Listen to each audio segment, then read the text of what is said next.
Semasa sidang Parlimen hari ini, Menteri Negara Kanan Kesihatan Dr. Janil Puthucheary memberi jaminan bahawa vaksin-vaksin bivalen COVID-19 terus memenuhi piawai keselamatan di Singapura. Vaksin-vaksin itu menurutnya juga tidak meningkatkan risiko serangan angin ahmar. Jaminan itu diberikan berikutan laporan awal di Amerika Syarikat yang menyuarakan keprihatinan terdapat suntikan vaksin Pfizer. Dr. Janil berkata siasatan lanjut yang dijalankan di Amerika mendapati ia tidak mungkin menimbulkan risiko tersebut. A signal of a possible risk was neither observed nor validated in other US safety systems or analyses or by other countries.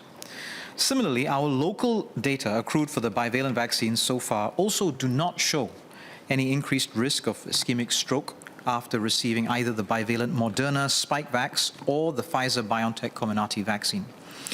In fact, HSA's latest safety report showed that the incidence rate of severe adverse events after taking bivalent vaccines is at about 1 in 100,000, which is lower than that of the original vaccines of about 7 in 100,000. Dr. Janil juga menerangkan bahawa tiada sebarang kes angin ahmar dilaporkan dalam kalangan pesakit yang menerima bantuan kewangan akibat kesan sampingan yang serius berkaitan vaksin COVID-19. Beliau menambah, Kementerian Kesihatan akan terus memantau keselamatan vaksin dengan teliti. Isu perumahan awam terus hangat dibahaskan di Parlimen hari ini dengan ramai anggota Parlimen menimbulkan pertanyaan serta mengusulkan saranan bagaimana flat HDB dapat kekal dimampui penduduk Singapura.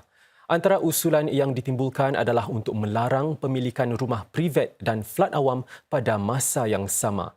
Para AP pembangkang pula mengusulkan agar bekalan flat dibina lebih awal daripada permintaan, menambah bekalan flat 2 bilik fleksi serta tempoh pajakan yang lebih singkat.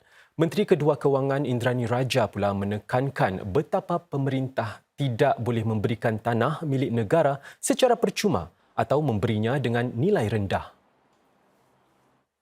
Dalam pada itu, Menteri Negara Pembangunan Negara Dr. Faisal Ibrahim memberi jaminan pemerintah akan membantu semua rakyat Singapura memiliki rumah sendiri, khususnya keluarga berpendapatan rendah. Dr. Faisal berkata antara matlamat pemerintah adalah untuk mewujudkan masyarakat inklusif melalui perumahan awam.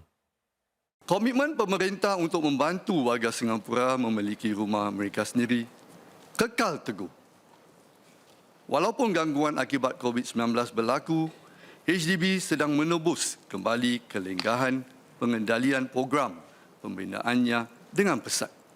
Memandang ke hadapan seperti mana yang pernah kami lakukan, kami akan terus memastikan bahawa perumahan awam dapat diperoleh dan mampu dimiliki warga negara Singapura. Kami akan turut memelihara keperluan perumahan golongan yang mudah terjejas serta keluarga-keluarga yang berpendapatan rendah. Kementerian Ehwal Dalam Negeri MHA sedang mengkaji keputusan Mahkamah Tinggi berkaitan kes seorang lelaki yang diberkas dan dipenjarakan secara salah atas sebab masalah mental. Menteri MHA merangkap undang-undang K. Shanmugam berkata, MHA sedang menimbangkan langkah seterusnya termasuk sama ada mahu membuat rayuan. Pemerintah juga akan meminda undang-undang bagi merapatkan jurang antara tujuan sesuatu dasar dan kedudukannya di sisi undang-undang. Encik Shanmugam berkata demikian semasa menjawab pertanyaan-pertanyaan para AP berhubung kes Mah Kiat Singh. Dia diberi ganti rugi $20,000 bulan lalu setelah dipenjarakan secara salah. Mah ditahan pada 2017 setelah seorang wanita memanggil polis dan menuduhnya menyentuh kepala anak lelaki wanita tersebut. Mahkamah Tinggi mendapati Mah diberkas kerana pegawai polis berkenaan tidak menyukainya dan bukan kerana dinilai sebagai suatu ancaman. Encik Shanmugam menegaskan penilaian seseorang pegawai polis yang bertugas perlu munasabah dan adil. Mereka perlu diberi pertimbangan yang wajar untuk mengambil keputusan dengan pantas selagi berniat baik. Dalam sekitaran di mana tindak tanduk polis dikritik secara tidak adil, ini boleh melemahkan kepercayaan orang ramai terhadap pihak polis, kata Encik Shanmugam. It will also lead to defensive policing, where the ground officers will try to do the least possible. They will fear that everything they do will be overanalyzed and picked apart unfairly. It would be easier in such situations to not do anything. Defensive policing is essentially no policing, and that can have a detrimental effect on our safety and security. And an unfair characterization of the force will eventually also lead to the public thinking of the police as the enemy and viewing the police with suspicion. That has happened in other countries. We have so far avoided that situation. We have to be careful to avoid that outcome. Sejak 2016, Singapura menyalurkan dana hampir $1 bilion bagi program penukaran kerjaya atau CCP. Ini sudah memberi manfaat kepada 40,000 pekerja tempatan. Demikian menurut Menteri Tenaga Manusia Dr. Tan Sri Leng dalam jawapan bertulis kepada pertanyaan anggota Parlimen dilantik NMP Abdul Samad Abdul Wahab. CCP memberi sokongan gaji kepada para majikan untuk melatih semula para pekerja pertengahan kerjaya bagi menceburi pekerjaan baru yang mempunyai masa depan lebih baik.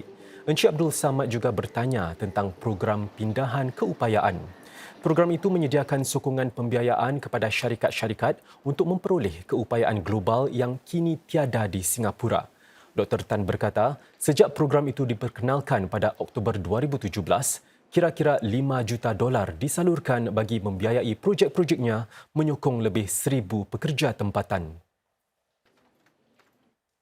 Pelbagai inisiatif diatur tahun ini bagi menandakan ulang tahun ke-100 tarikh kelahiran Perdana Menteri Pengasas Lee Kuan Yew. Ini termasuk mengeluarkan shilling peringatan yang bertujuan mengenang visi dan nilai mendiang Encik Lee serta pameran di Muzium Negara tentang pelbagai peristiwa penting dalam sejarah Singapura.